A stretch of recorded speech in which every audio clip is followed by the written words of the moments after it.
listening to the Rugby Coaches Corner podcast with your host, Andy Plymer. Bringing you up-to-date coaching concepts from the world of rugby.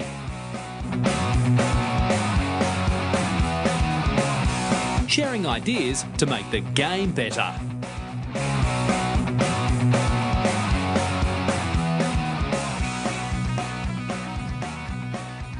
All right, welcome to episode number 64 of the Rugby Coaches Corner podcast. I'm your host, Andy Plymer, and joining me today is Francois Ratier. Francois is the technical director for Rugby Quebec here in Canada. Born and raised in France, he played in the French Championship for SC Angouleme, where he will also coach their under-20s team. Shortly after, he relocated to Canada and has had various coaching roles in club, university, provincial elite, regional elite, and age grade national. His most recent roles have been with the Canadian national women's team as head coach for 2 World Cups and the Canadian national men's team as interim head coach. I've been coached by him, have coached with him, and it's a pleasure to have him on the show. So welcome, Francois. Yeah, thank you, Andy. Yeah, no worries. Good to finally connect. Yes, it's good. Yeah, cool. So tell us a little bit about your playing career back in France. When did you start? When did you finish, and what was the experience like?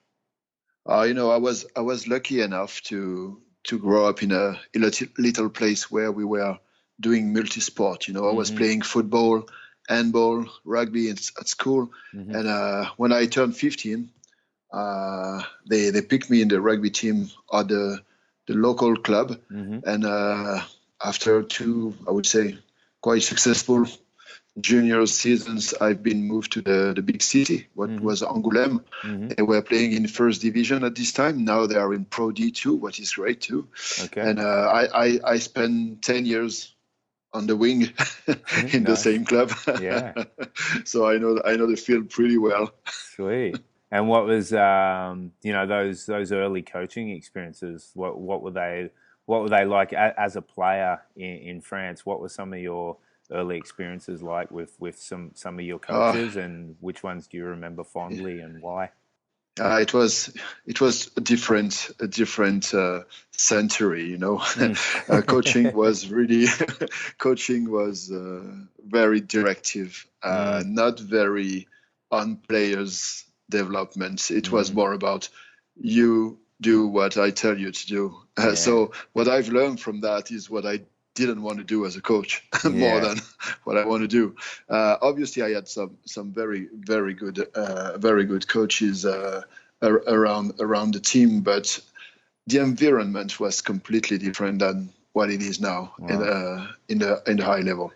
Yeah, well, that's good. That's good to know, because I think that's that's an international thing. Those who came through in the 80s and 90s might have experienced similar coaching to that, no matter where they were from. Yeah, if you were lucky enough to be in a club where you got some thinkers, but most of the clubs were about, we need to win on Saturday or Sunday, and that's how we're going to do it. Yeah. That's it. Yeah, right. Play tough and be quiet. Classic. All right, cool. And what about your first? I mentioned in the intro there the Angouleme under-20s. You also coached that team for a little while. What were those first experiences like? Was great. I've coached them for 2 years before I moved to Canada, and it was my first coaching experience. So I was doing my coaching diplomas in the same time. Okay. I was coaching that team. I was not the head coach, so I was surrounded by older coaches it was very, very good first experience, because you want to do everything and you realize that at the end you do nothing. so as older young coaches, we want to fix everything, and we think that we know, and at the end we don't know. We just try to grow up and be a better coach. But at this time you don't realize it. I was 29. I was at the end of my playing career with multiple injuries, and I thought that it was easy to go from player to coach, but now it is almost 20 years that I'm coaching, and I just try to start to understand what I'm doing. Yeah, it's amazing that transformation. And it sounds exactly like me as Yeah. my first coaching experiences was. Yes, I played, and now I can just transfer that straight to coaching. But it takes No. you a couple of years to realize, hey, hang on, I don't actually Yes. know a lot. Years and failures. Yeah, absolutely. Yeah, cool. All right. Well, in your time over in France, you were extremely fortunate to spend a lot of time with around legendary French coach Pierre Villepreux. Yeah. He was recently inducted into the Rugby World Cup, World Rugby Hall of Fame. Mm. How did that develop? How did that relationship develop with Villepreux? And that must have been an incredible experience. Yeah, it was. It was. I didn't realize it when at the first time, obviously, but now with more time, I realized I was lucky. Mm. He was coaching Limoges, what was a club we were playing against with Angouleme, and obviously we knew he was the former coach of Toulouse, and he was close to be the next coach for the French team, and all his method where, as a young player, we say, oh, what he's doing is great. We would like to play for him, but we play against him, in fact, against his team. And and then when I stopped playing, yes, I started my coaching courses, and he was one of the teachers. Cool. Yeah, very cool, because I had the time to try to understand what he wanted to teach, because at the first approach with Pierre Villepreux, sometimes it's a bit hard because he knows what he's talking about. But when you're a young coach, you just don't get it. Say, what is he talking about? It's not always black or white. It's made of a lot of questions and a lot of progression. So I was lucky to have him as a teacher, I would say, and also. Then when I decided to move to Canada, he has always been supportive, and he was always ready to answer my questions, because in the first years I've been here in 2003, 4, 5, I was trying to transfer some of his ideas to the Canadian system. Obviously, it was in French, not necessarily translated and not necessarily translatable, or whatever, Yeah. Because it's a concept, not necessarily just words. So he was always kind to work with me. Sometimes when I was sending him some email, say, okay, do you think it's right? Do you think it's transferable? Do you think, and he was there. So That's great. I've been lucky. I've been lucky to have him around for a couple of years. Yes. No, that's fantastic, and it's a great person to have a mentorship relationship with. Yeah. So that's fantastic. Yeah, pretty much. And it was not formal, but he was always answering. So yeah, that's great. Yeah, well, one of his key concepts is in English, it's called the pleasure of movement. Yeah. Can you talk a little bit about that? What's that kind of look like on the field, and who are some of the teams in World Rugby who are maybe demonstrating aspects of that concept?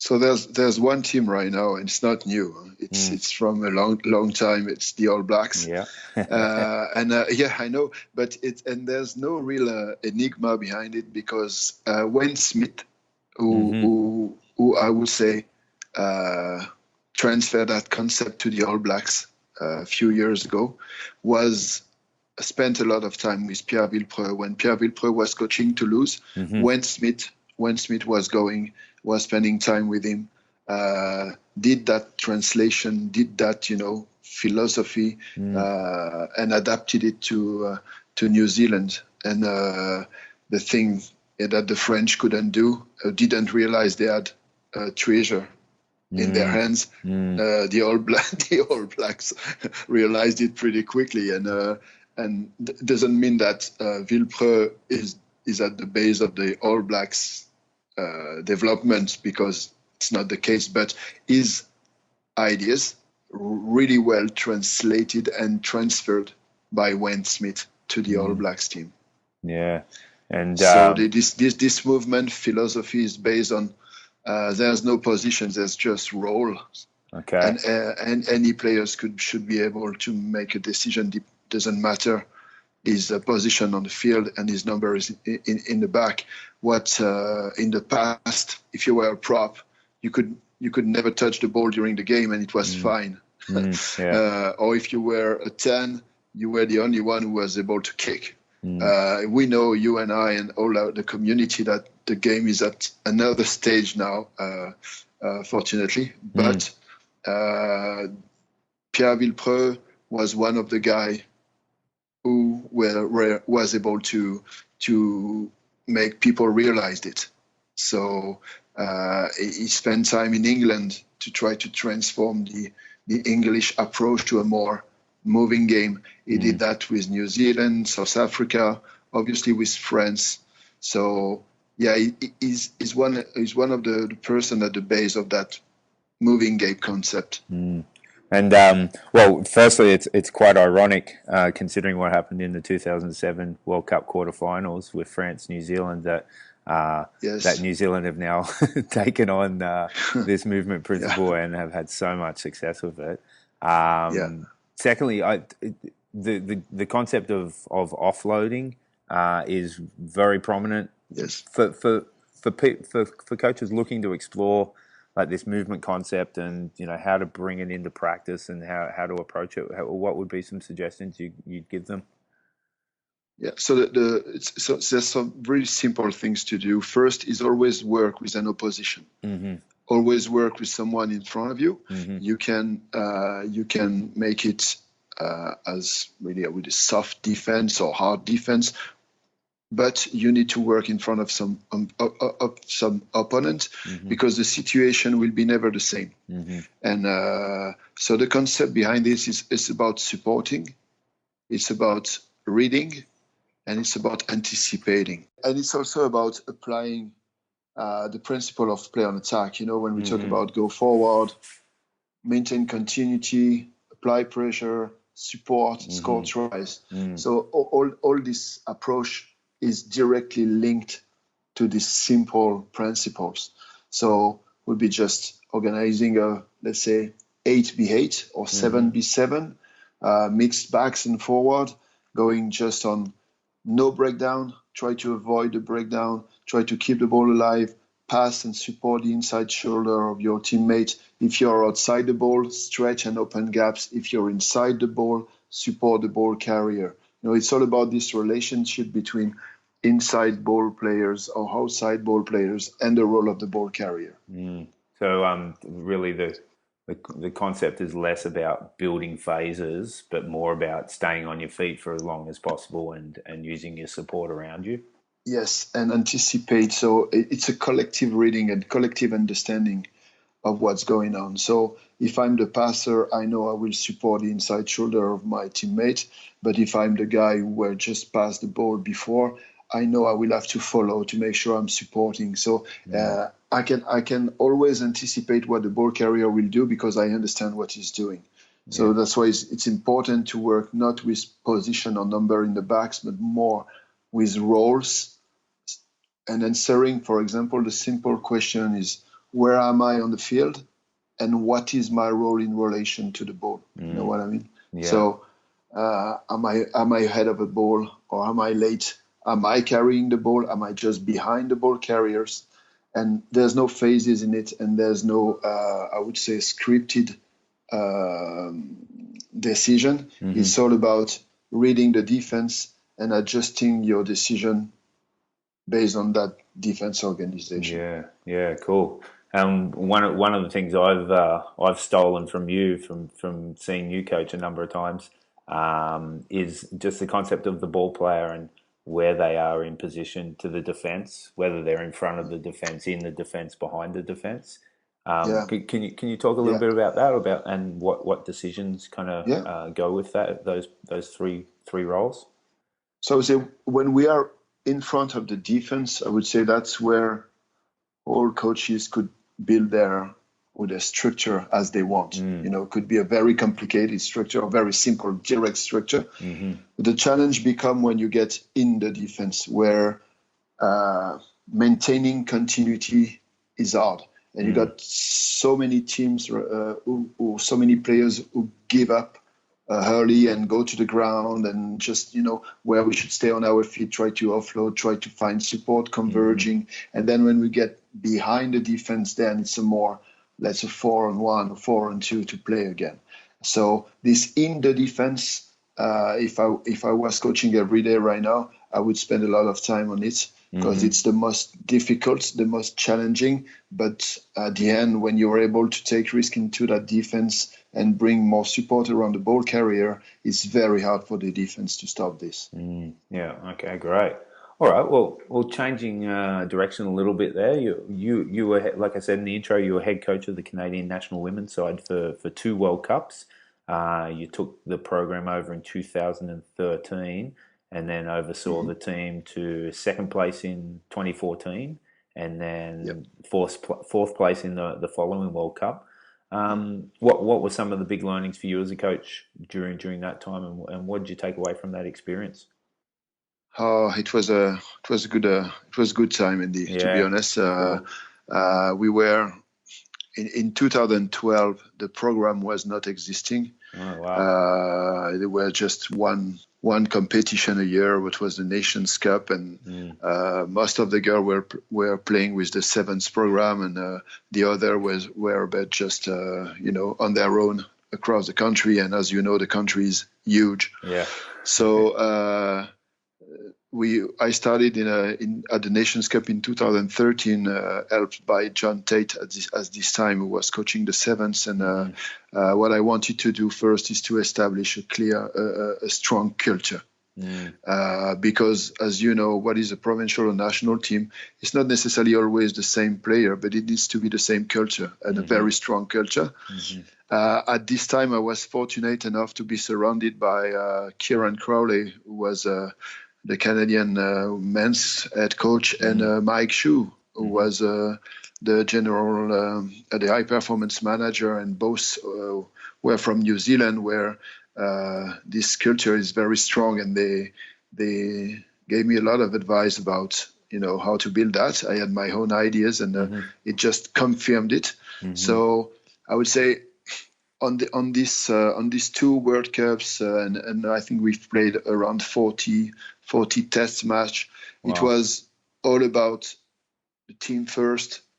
We were using the analogy: no divas, no dramas. And I gotta use that one for my daughters. Yeah. And to be honest, we really applied it. That's great. So we had a pretty successful, I would say, cycle, because the players were like 200% committed to that culture. Then obviously you got the skills, the talents, everything, but culture needs to be the base. If with no culture, you can have the best players in the world, you won't be successful, or great. At least maybe once, but it's going to be a long time. Cool. So that's my big learnings from that, is establishing a strong culture, whatever is a young junior team or a national team playing World Cups. I think that's the most important. Yeah, and from your experience doing that role as head coach, what's your assessment of the potential for women's rugby in Canada, and how do you feel it could be maximised? Yeah, we have a massive potential, and it's unfortunately not maximized, because there's many things, but there's no money right now for women's rugby in Canada, except the one who plays sevens and are centralized. For the others, they have to fight every day. And the paradox is, if they could have more help, I'm pretty sure they would be, on the podium every time. Yeah. We have been second in 2014. In 2016, we were still ranked second in the world at the World Rugby, but we had to make so many efforts. The girls has to make so many sacrifices to be there, where we were competing against other country where they had more help. You know what I mean? So I don't know how it could be maximized, except taking this program very seriously and putting in the front. Other than that, World Rugby could help. way more, because right now I know they are thinking about some different politics to help women's rugby around the world. But our girls needs to be supported because they are fantastic. Yeah, I agree, and I think as well. You're seeing other countries like New Zealand, England, and Australia, France too. France fully contracting their players, and once that gap gets too wide, it's going to be very, very difficult to close it. Absolutely. Yeah. Okay. Well, after your role with the Canadian senior women's side, you then got a chance to be interim head coach for the senior men's position for a period of a few months. What was that experience like, and how did that differ from your role with the women, and what were some of the different takeaways or similar crossover takeaways that you took from that experience? Yeah. So Rugby Canada contacted me in 2016 after the review of the 2015 World Cup, and they've decided with it was over with Kieran Crowley, who has been one of my mentors in Canada, to be honest. Yeah. And they contacted me to take the interim.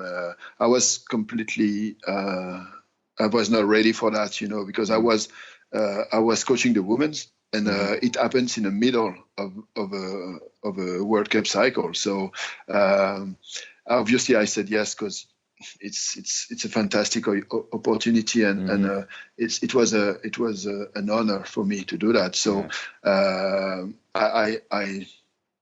it was clear for me that I was coming back with my women's team after that to prepare the 2017 World Cup. But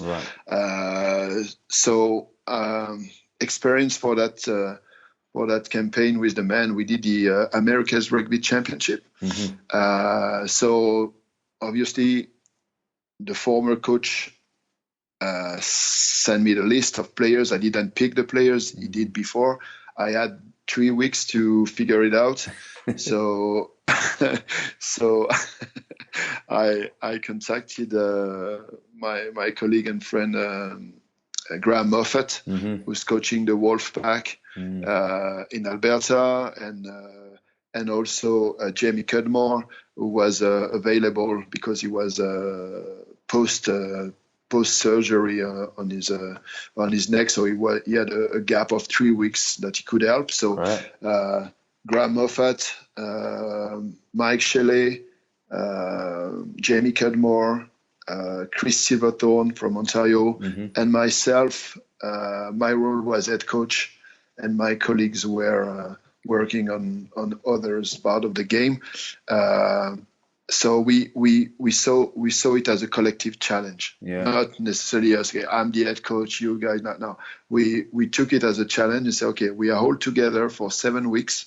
We're gonna cross the country, the continent, because we're gonna go to Argentina, Chile, Brazil, etc. And the expectation from our union is we have to win games.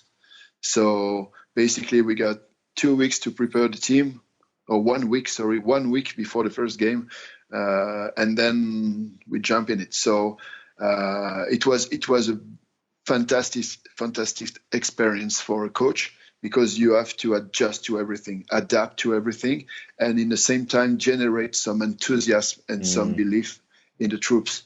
So we beat Uruguay, Brazil, and Chile. We lost the States and Argentina. We finished the competition second, and we moved 2 or 3 position in the ranking. So at the end, it was a positive outcome. But obviously, it was a one shot.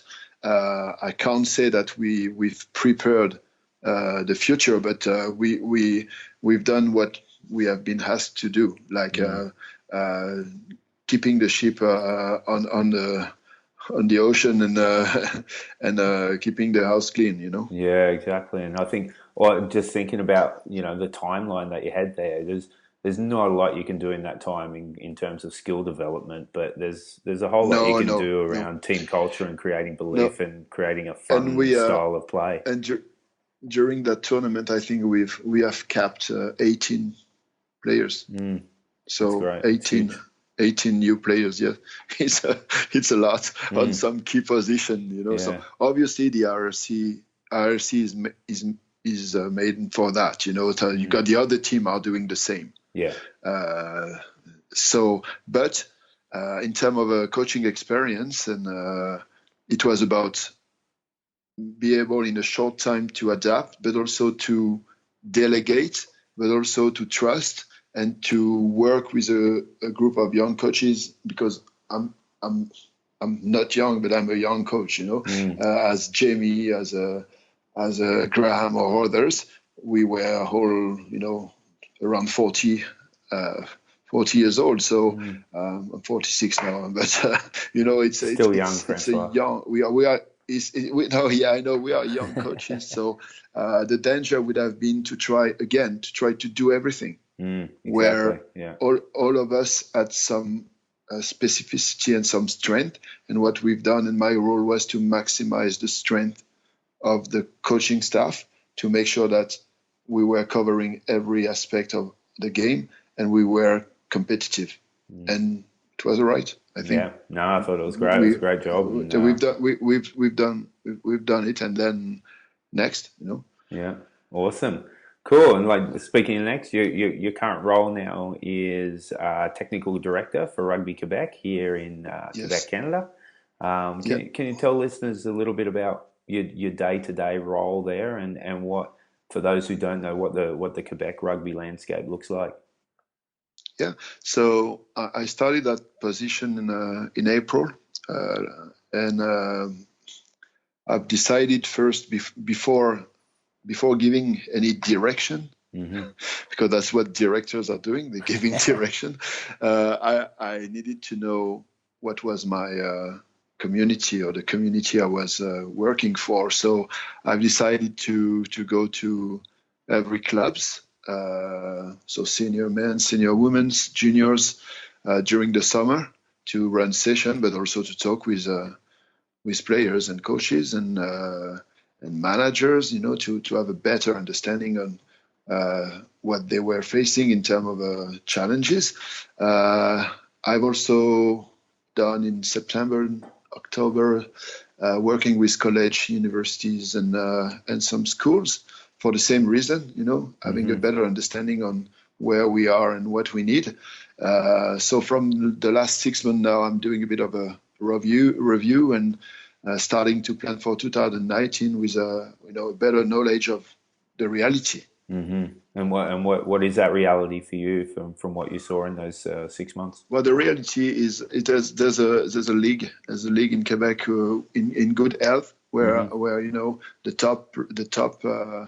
top teams play very good rugby. I think there are very good coaches around. You know that, Andy. That's true. It's just for example, the final Quebec City against you guys, against the Irish, was a great game of rugby. Yeah, it's totally just agree. It's a modern game. It's not like, okay, they are in Quebec, they can't play rugby. No, it's a great game. It's a great games of rugby. So my role from that is to make sure that the club who are not developed at this level, who still need some support, or need more coaches, or need more players, that the club I need to work with and to help. So it's going to schools and try to convince I would say athletic directors, or phys ed teacher, that rugby is cool, and the players, the boys or girls could play rugby, and there's a club just beside, so you could sign up with a club. They're going to take care of you. So that's my job. The other part of my job is try to find money to support elite programs, to find some sponsors. Like all organization, you try to develop your organization. Maybe try to bring some professional rugby in Montreal or international game in Quebec. And we're working on it very hard, So we want to put ourselves on the map. It's great. No, it's for me. It's been and there's energy in the last 6 months since you coming on. So, and I'm not just saying that because I'm interviewing you, but it's being someone who's on the ground, experiencing the day-to-day coaching and the level of competition and what some of the constraints and challenges are.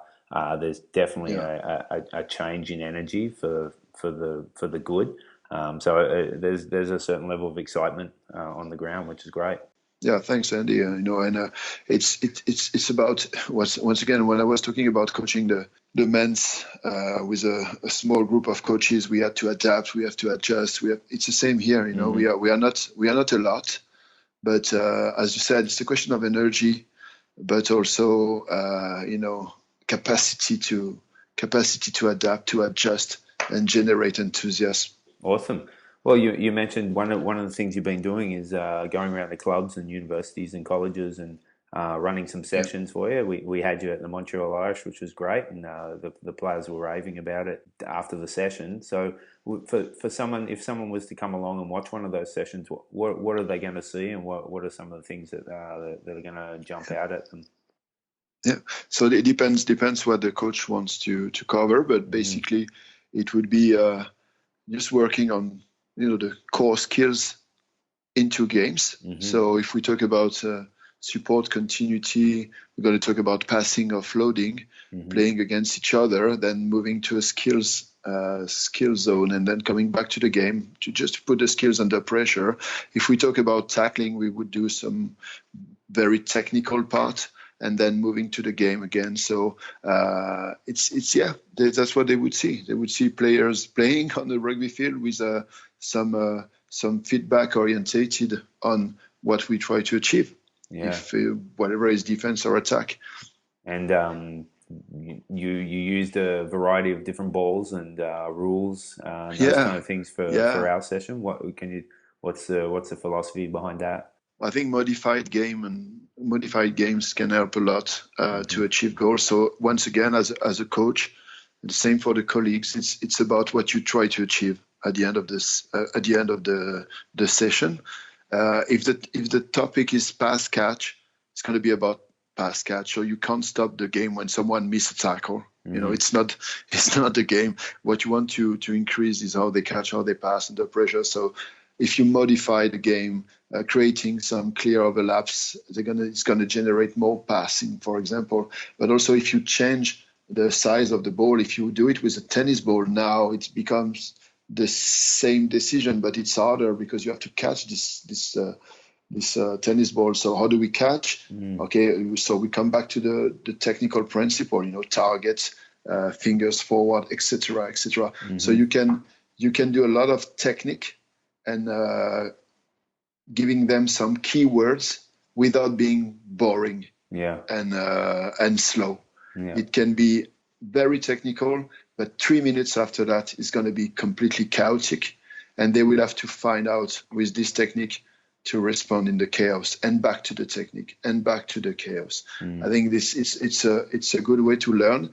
And as a coaches, we need also to accept sometimes to train ugly. Means if someone show up and say, "Wow, what the fuck? The coach is saying nothing and they drop all the balls." Yeah, okay, but what I want to achieve is to have the best passing team in 2 months. So right now, it looks very ugly, but come back in 2 months and you'll see a very good team on the field, for example. Yeah, sometimes you got to get a bit worse to get a lot better.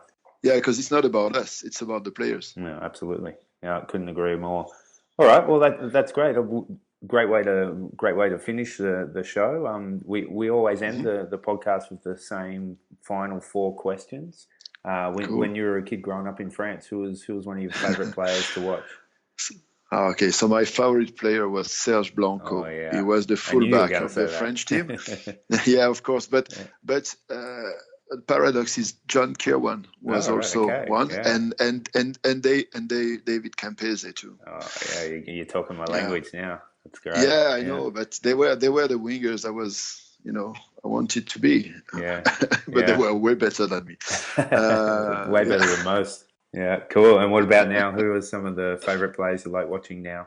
Well, it's Boden Barrett. It's not really original, but this, I was lucky enough to see him playing in New Zealand, and And also, obviously, every time the All Blacks are playing, this guy is just, is talent. Obviously, there's tons of work behind that. But, when I watch a rugby game, I like the movement. I like, just the speed, etc. And this guy has almost everything. Yeah, absolutely. No, he's fantastic, and he's probably a good chance of winning, World Rugby Player of the Year for a third year in a row, which says massive amounts to his ability, and what a great player and promoter of the sport he is. Yeah, and I say that because attacking and is more my because what I like, but at the end, it's a collective sport, so we know that. This guy I like seeing playing, but if he was playing behind a pack who's going backward and being smashed, maybe he would have to slow down and develop other skills. But right now he's like driving a Ferrari. Yeah, absolutely. All right. And what about coaches? Who's a high profile coach that you admire the work they do? As I mentioned before, Wayne Smith. I saw him coaching when he was at the Waikato Chiefs, and it's just what you want to be as a coach, Yeah, he got everything. Yeah. I like the Irish coach who's also a New Zealander, I think. Joe Schmidt. Yeah. Joe Schmidt. Yeah. That's kind of a high-profile coaches I admire. I would like to. I'm inspired by what they're doing. Okay, cool. And last question: who's someone in your grassroots community that you feel is doing good work and deserves some recognition? So, to be honest, I would not mention someone in particular because I've been around all summer about all these minis across the province, all these programs to try to develop, all these we say parents, former players who try to generate so much enthusiasm around these minis programs and grassroots that I would just mention all these guys, all these girls, because what they are doing is fantastic. And we got someone here at the office, Lisa Anne Lessard, who has done a massive work to implement rugby in the day camps. And last summer, for example, we were able to touch like 7,000 kids. Wow, that's great. To play flag rugby across the province in day camps. So that's massive, and we know we're going to do it again next summer. So who knows? Yeah, that's awesome. I couldn't agree with you more. Like both my girls, my 8-year-old, my 5-year-old are in these programs, and just seeing the time investment from the parents and the coaches and the organisers and the clubs as you go around the different jamborees, and it's really admirable. Really. And they're doing great work. Yeah, and we need to encourage it as a union, and obviously support and help all initiatives. Agree. All right, Francois. Well, it's been great chatting with you. Even though we're probably only 5 kilometers away from each other right now, but it's really good to catch up with you on the podcast. Finally, you've been on my list for quite some time now. So a lot that coaches got out of it. So thanks massively for coming on the show. No, thanks to you, Andy. Cool, awesome. Thanks for listening to the Rugby Coaches Corner podcast. If you enjoyed the show, please leave a review via iTunes and keep listening for the next episode.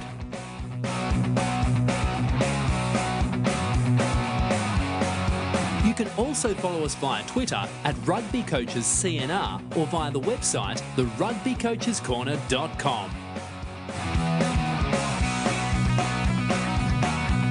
Until next time, keep sharing ideas to make the game better.